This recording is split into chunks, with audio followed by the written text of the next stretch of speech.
내가 생각하기에 가족이란 세상에서 가장 강한 유대였다. 부모님의 희생, 형제의 지지, 그 모든 것이 나를 지탱해 주었다. 그런데 그날이 오기 전까지는 그날 나는 회사 회의실에서 서류 더미를 안고 서 있었다. 5년 동안 밤낮 없이 일한 결과물, 5조 원 규모의 합병 프로젝트. 내가 주도한 그 거래가 성공하면 우리 회사는 한국 금융계의 거물이 될 터였다.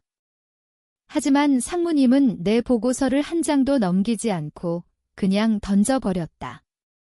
김지은 씨, 당신은 오늘부로 해고야. 그의 목소리는 차갑기 그지없었다. 이유. 여자라서 불안정하다는 거였다. 그 순간 내 가슴이 무너졌다. 하지만 그건 시작에 불과했다. 그 뒤로 드러난 배신의 진실이 나를 완전히 파괴했다. 나는 김지은, 35살. 서울의 한중견 투자은행에서 일했다. 대학 졸업 후 바로 입사해 야근과 출장을 마다하지 않았다. 부모님은 시골에서 농사를 지으시며 나를 키웠다. 아버지는 지은아, 내가 성공하면 우리 가족이 빛난다라고 늘 말씀하셨다. 그래서 나는 포기하지 않았다. 첫 프로젝트부터 성과를 내기 시작했다. 동료들은 나를 철의 여인이라고 불렀다. 하지만 그 속에 숨겨진 고통은 아무도 몰랐다. 상사인 박상무는 늘 나를 무시했다. 여자가 무슨 큰 거래를 하냐, 회식 자리에서 공개적으로 비아냥거렸다. 그래도 나는 참았다. 실적으로 증명하면 된다고 믿었다. 합병 프로젝트는 내 인생의 전부였다. 대상 회사는 글로벌 제약사, 우리 쪽은 국내 바이오 기업. 5조 원 규모. 나는 팀을 이끌며 시장 분석, 재무 모델링, 협상까지 모두 주도했다. 밤늦게까지 사무실에 혼자 앉아 숫자를 맞추고 파트너사와의 미팅에서 한국어와 영어를 오가며 설득했다. 피곤할 때마다 커피를 마시며 생각했다. 이게 성공하면 부모님께 새집 사드릴 수 있어. 하지만 박상무는 내 노력을 인정하지 않았다. 그는 프로젝트 중간에 끼어들어 공을 가로채려 했다. 지은 씨, 이건 남자들 일이야. 너는 서포트나 해. 나는 화를 삼키고 계속 일했다. 프로젝트가 마무리 단계에 접어들자 이상한 낌새가 느껴졌다. 박상무가 나를 피했다. 동료들도 수근거렸다. 어느 날 우연히 그의 사무실 문 앞에서 들은 대화. 그 여자 덕분에 합병이 됐지만 이제 필요 없어. 해고하고 내가 공치자 후 그건 내 귀를 의심하게 만들었다. 하지만 증거가 없었다. 나는 더 열심히 일했다. 마침내 합병 계약서가 완성됐다. 서명식 전날 나는 흥분으로 잠을 이루지 못했다. 다음 날 아침 출근하자마자 호출됐다. 회의실에서 박상무는 내 앞에 앉아 있었다. 김지은 씨, 수고 많았어. 하지만 회사 방침상 당신은 해고야의 보고서는 책상 위에 놓여 있었다. 그는 펴보지도 않았다. 왜요? 제 프로젝트잖아요. 내가 물었다. 그는 웃으며 말했다. 여자라서. 임신이라도 하면 어떻게 해? 불안정해. 그 순간 내 세계가 무너졌다. 5년의 희생, 가족의 기대, 모든 게 물거품. 집에 돌아와 부모님께 전화했다. 엄마, 나 해고됐어. 어머니의 울음소리가 들렸다. 그날 밤 나는 처음으로 복수라는 단어를 떠올렸다. 해고된 후 나는 며칠 동안 집에 틀어박혔다. 창밖으로 보이는 서울의 야경이 조롱처럼 느껴졌다. 내가 왜? 그 질문이 머릿속을 맴돌았다. 박상무의 말은 단순한 해고가 아니었다. 그것은 나의 자존심을 짓밟은 모욕이었다. 나는 여자로서의 한계를 강요받은 기분이었다. 어렸을 때부터 부모님은 지은아, 공부 열심히 해서 성공해라 라고 하셨다. 하지만 사회는 달랐다. 회사에서 여직원은 늘 2등 시민 취급이었다. 승진 기회는 남자들에게 돌아갔고 나는 더 열심히 해야 했다. 친구들은 위로했다. 새 직장 구하면 돼. 하지만 그건 쉽지 않았다. 금융계는 좁다. 박상무의 영향력이 컸다. 구직 활동 중 한 헤드헌터가 말했다. 박상무가 당신에 대해 안 좋은 소문을 퍼뜨렸어요. 그 소문은 불안정하고 팀워크가 없다는 거였다. 내 프로젝트를 훔친 그가 나를 매도하다니. 분노가 치밀었다. 밤마다 잠 못 이루며 과거를 돌아봤다. 입사 초기, 박상무는 나를 후원자처럼 대했다. 지은 씨, 재능 있어? 나 믿고 따라와. 하지만 성공이 가까워지자 태도가 바뀌었다. 합병 뉴스가 나왔다. 언론은 박상무를 영웅으로 치켜세웠다. 박상무의 리더십으로 5조 원 합병 성공. 기사를 보니 속이 끓었다. 내 이름은 어디에도 없었다. 나는 증거를 모으기 시작했다.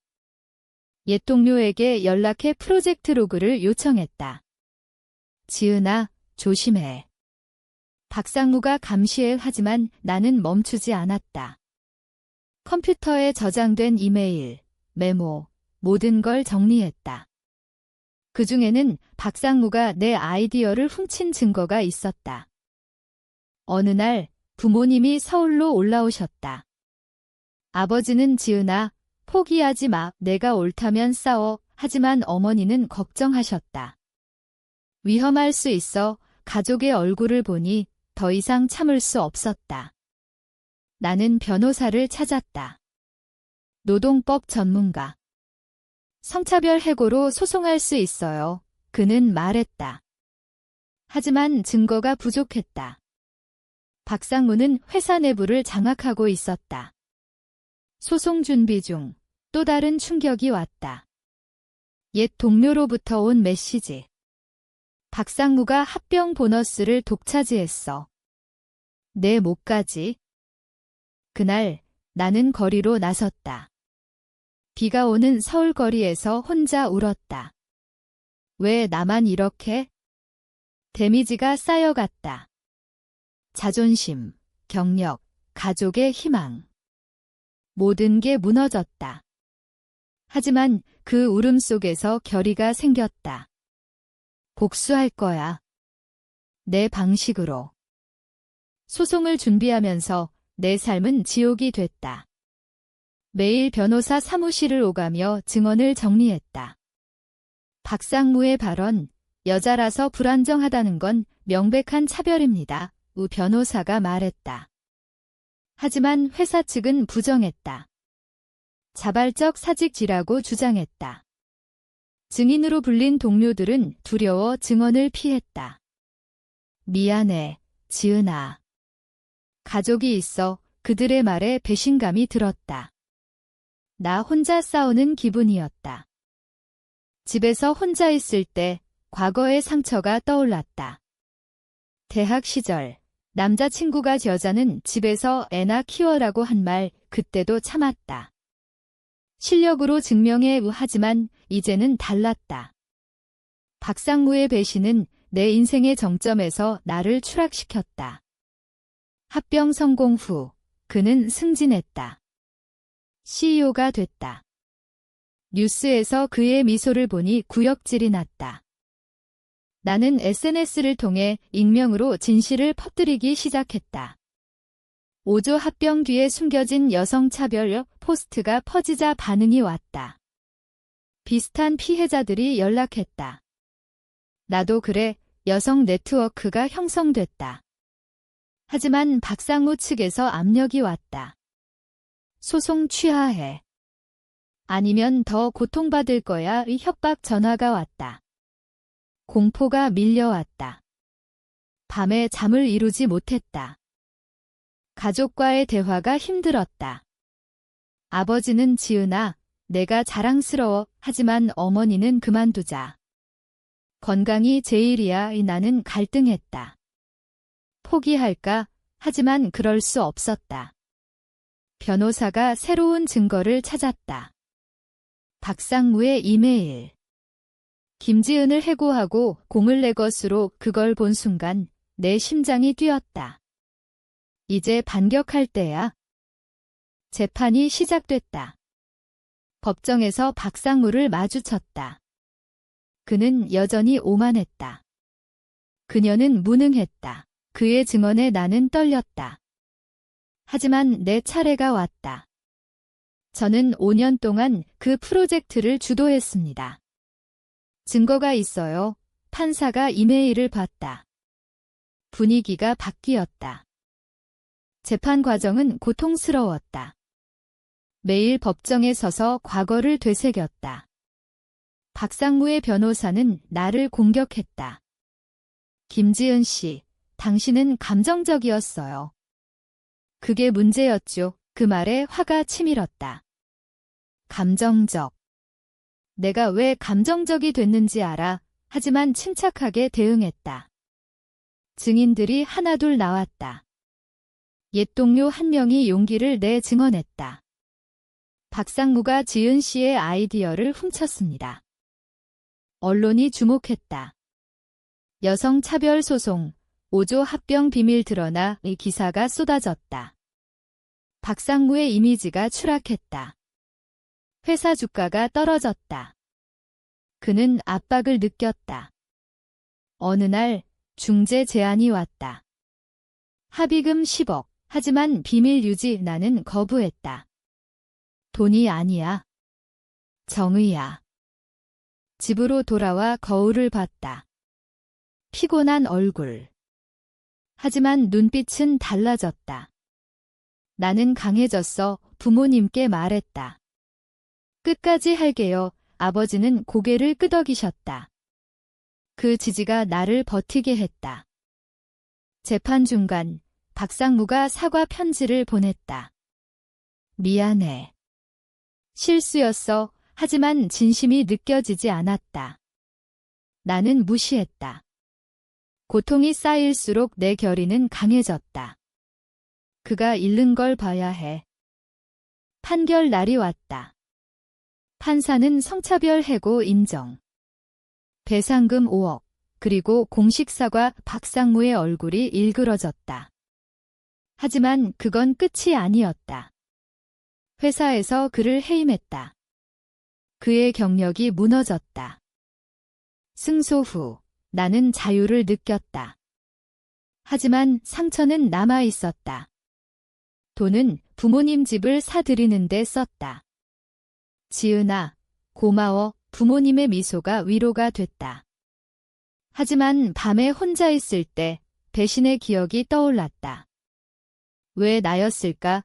그 질문이 나를 괴롭혔다. 새 직장을 찾았다. 여성 중심 벤처 캐피탈. 그곳에서 나는 멘토가 됐다. 비슷한 피해자들을 도왔다. 참지 마. 애싸워. 내 경험을 공유했다. 박상무는 금융계에서 사라졌다. 소문에 따르면 이혼하고 술에 빠졌다고 했다. 그의 후회가 느껴졌다. 하지만 동정하지 않았다. 자업자득이야. 인생이 바뀌었다. 나는 더 강해졌다. 하지만 그 과정에서 잃은 게 많았다. 신뢰, 순수함. 이제 나는 사람을 쉽게 믿지 않는다. 그날의 교훈, 가족 외에 아무도 믿지 마. 어느 날 옛 동료를 만났다. 지은아, 내 덕분에 회사 분위기가 바뀌었어. 그 말에 뿌듯했다. 하지만 내 마음속에는 여전히 상처가 있었다. 시간이 지나면서 나는 내 삶을 재건했다. 새로운 회사에서 프로젝트를 주도했다. 이번엔 내 이름으로. 성공이 쌓였다. 언론 인터뷰에서 말했다. 여성은 약하지 않아. 우리는 강해. 그 말이 퍼지자 많은 여성들이 응원했다. 박상무에 대한 소식이 들렸다. 그는 재기하려 했지만 실패했다. 과거 피해자들이 모여 그를 고소했다. 그의 인생이 무너지는 걸 멀리서 지켜봤다. 복수가 완성된 기분이었다. 하지만 기쁨보단 허무함이 들었다. 이게 다야? 가족과 더 가까워졌다. 주말에 시골로 내려가 부모님과 시간을 보냈다. 지은아, 내가 우리 자랑이야. 아버지의 말에 눈물이 났다. 그 희생이 헛되지 않았다. 하지만 밤에 꿈을 꿨다. 해고 당일의 장면. 그 트라우마가 사라지지 않았다. 상담을 받았다. 시간이 필요해요. 상담사가 말했다. 나는 받아들였다. 몇 년 후, 나는 CEO가 됐다. 내 회사는 여성 창업자를 지원했다. 박상무 사건은 내 동력이 됐다. 배신을 이겨내라. 이 세미나에서 말했다. 그를 다시 만난 건 우연이었다. 카페에서. 그는 초췌했다. 지은 씨, 미안해. 그의 눈에 후회가 보였다. 나는 말했다. 늦었어. 그리고 떠났다. 그 순간 자유를 느꼈다.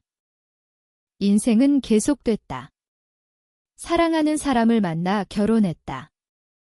아이를 낳았다. 하지만 과거는 가끔 떠올랐다. 그때 포기했다면? 아이를 키우며 나는 변했다. 모성애가 나를 부드럽게 만들었다. 하지만 강함은 유지됐다. 회사에서 후배들에게 말했다. 자존심을 지켜. 박상무는 완전히 잊혔다. 그의 후회는 그의 몫이었다. 나는 내 삶을 살았다. 돌아보면 그 사건은 나를 만들었다. 고통이 성장의 밑거름이었다. 가족의 지지가 없었다면 무너졌을 터. 이제 나는 행복하다. 하지만 가끔 생각한다. 배신은 왜 일어나는가? 그리고 우리는 왜 참는가? 그 질문이 나를 때이 디우티하게 만든다.